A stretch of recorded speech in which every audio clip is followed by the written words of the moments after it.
Hey, ladies and gentlemen, and welcome back. I'm Train Man. This is the Zombie Train.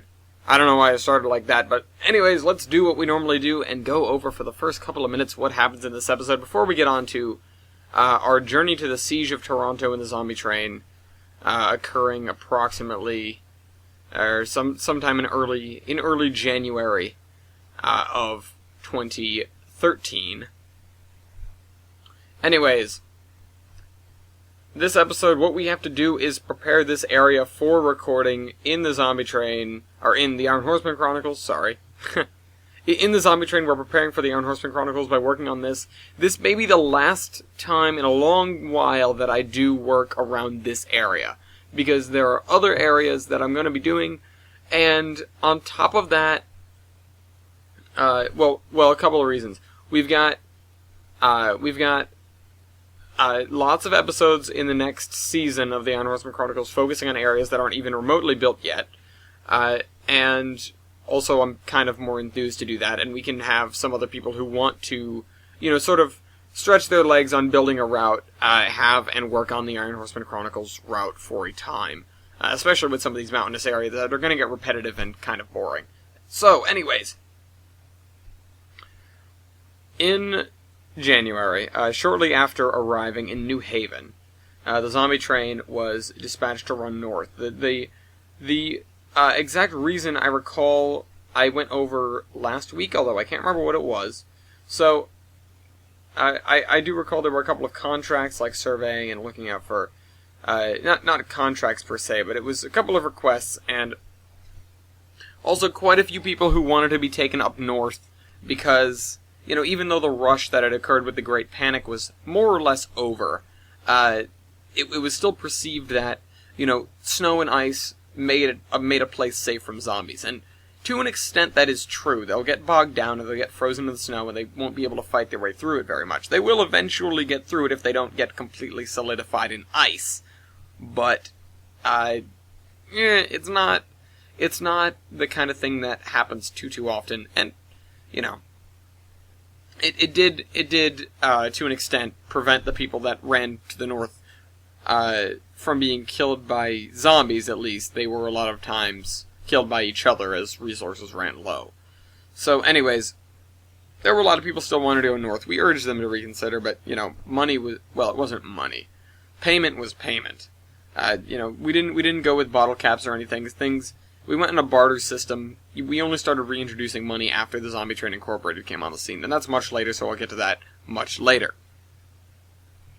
Anyways, so we left New Haven kind of early in the morning, about 7 o'clock, and started heading north. The fair weather, it was cold, but it was fair weather, so we had, of course, steam coming out of every orifice, and made it up back through Springfield, heading up the Connecticut River.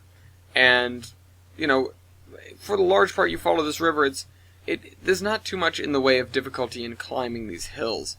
Let me get out a map real quick.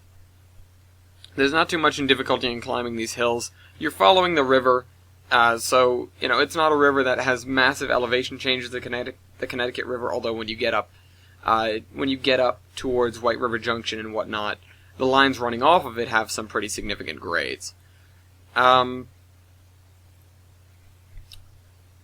We had to get from there to Toronto, and the reason we were heading towards Toronto is because Toronto had radioed New Haven, because, shortwave is still a thing, will always pretty much be a thing because of the ridiculous amount of distance you can cover with that. Well, that's Montreal up there. Where's Toronto? I'm forgetting, and that's Quebec. There's Toronto over there, so we sort of took a circuitous route there. We didn't go the water level route. We didn't do anything like that. We sort of went north, avoided Montreal, but then went westward along the Great Lakes until we reached Toronto.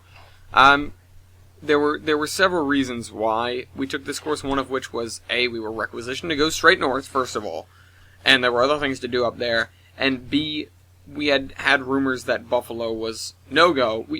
Toronto was fairly no-go as well, but there were a lot of survivors holed up there. They were the ones that specifically called for help. And, in these days, there were plenty of people who you could call bandits, but they weren't together in large groups, at least not at that point. So we went north, we went up, oh, that's a sound. We headed up until we reached St. Johnsbury. We stopped there for a good number of hours. While we were stopped, some cloud cover moved in. We had, it started to snow. Most of the people that had joined up with us just for the run left us at St. Jay's and sort of went off into the woods. I wasn't too keen on what was going on out there, but apparently there were some people surviving out in, out towards Umpire Mountain and the area around there. What was that town? Here it is. It's on the map. It's Granby, Gallup Mills. These sort of no-name settlements in the middle of absolutely nowhere that people were flocking to because it was the middle of absolutely nowhere. There weren't a lot of dead around. And St. Jay's was, well, people had cleared out, and, anyone that left was a zombie, but there weren't a significant number of zombies. At least not from what we saw. We were able to sort of park. Oh, what was that? Oh, Skype notification.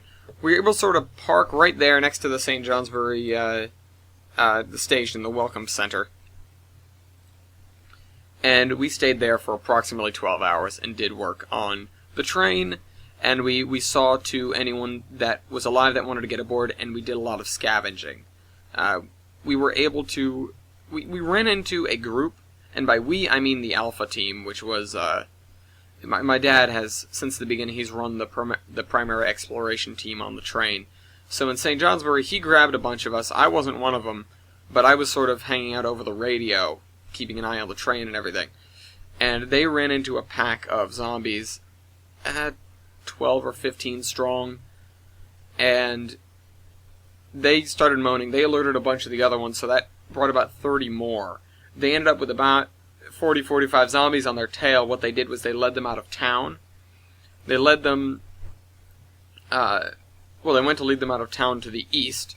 They got across the bridge, and because zombies aren't too smart, what they did was they sort of hooked a left and went towards the warehouse, and most of the zombies keeled off the bridge. And meanwhile, everyone that was on the train that could see them was shooting at these guys on the bridge. It was an open shot.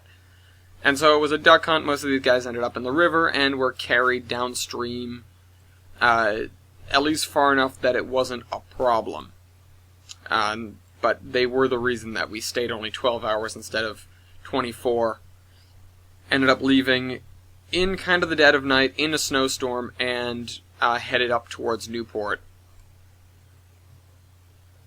So, most of the lines there are disconnected, but we got up to Newport, and that's when the mountains really begin, because you hook this westward turn, head across this causeway, and keep going. We were the rails were slick, the snow was coming down, it was the dead of night, so I was being very, very careful. And again, I'm not exactly an expert at the locomotive at this point. And we came to a hill. I don't know the gradient on the hill, but I know it was too much for us. We had picked up grain cars in St. Jay's, because they were on the passing track, and we were starting to make it a point of getting out of the way of the main line track. There was nobody else with a train that we saw, at least in any significant capacity. But it was kind of the thing where, in New Haven, the guys said to us, you're going to kind of want to stay out of the way. This was after Yonkers, though, wasn't it? I may be getting my dates mixed up, because I thought we did Yonkers before. Was Yonkers in March? I don't remember. I don't remember the dates now.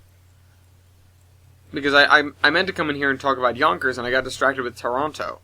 So, anyways, Toronto, I'm not going to make that detour now. First time, because we were based out of New Haven for a while.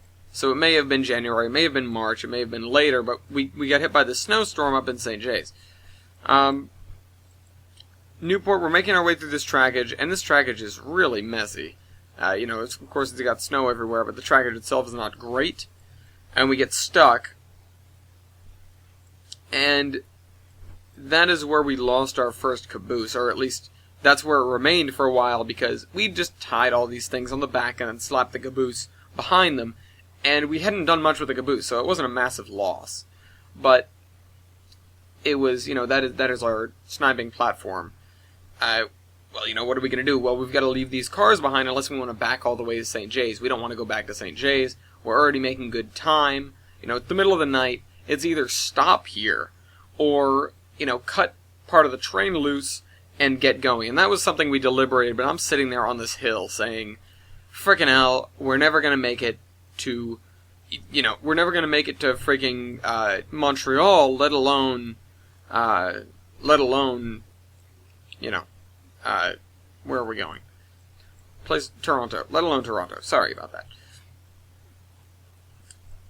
Where were we? We were somewhere, again, we were in the middle of nowhere. We were up, where is this little town here? Troy Town, or Highwater, or around there. You got to go over this rise. And so basically we just said, okay, cut it, drop these grain cars. There were 3 or 4 of them, and the caboose, and we started. It wasn't easy, but we got the train moving, we got over the rise, and we made it down the other side. And, we stopped outside of, we found this town called Cowansville. We stopped outside of there, again on the main, but we didn't have too much of an option, because Cowansville, we sent out a scouting party. It was just about dawn. And Cowansville, we sent out this scouting party, and they basically went close to town and said it was a no-go. So they retreated back to the train. We shut all the lights, we shut everything down. We posted people to watch over for a few hours while I got some shut-eye. Because despite the fact that it was daytime, now it was the kind of thing where, okay, we're going to broadcast, we're going to crank up the artificial signal, or we're not going to put anything out that are going to alert the zombies. I'm going to take a break, and nobody else really knows how to run the locomotive. So this is kind of where we stopped. So we brought the locomotive to a simmer. This was the first time we used a generator, because we were hooked into New Haven's sort of electricity when we were there. Dynamo isn't enough on the engine, not even close. And it was my idea to go, okay, well, what we've got to do is we've got to cut a hole out the bottom of a car and just stick an electric motor there and tie it to the axle basically, and then we can get free power when we're on the run. And that was a great idea. It just took a little while to implement. That was something we started while we were in New Haven, wasn't operational by this time, and then it occurred to me, they'd only give us for half the time, so we took this generator, we borrowed this generator. Did we borrow it, or did we take it from St. Jay's? No, I don't think we took it from St. Jay's. There was not enough stuff there. There was not a lot of stuff there. That's why we took the grain cars, just figured, okay, we might as well not leave empty-handed. And, a lot of the survivors we brought with us did the looting as well, and they just sort of went off into the woods. I didn't expect anything more from them. They were payment for, that was what they were going to do. That was agreed upon.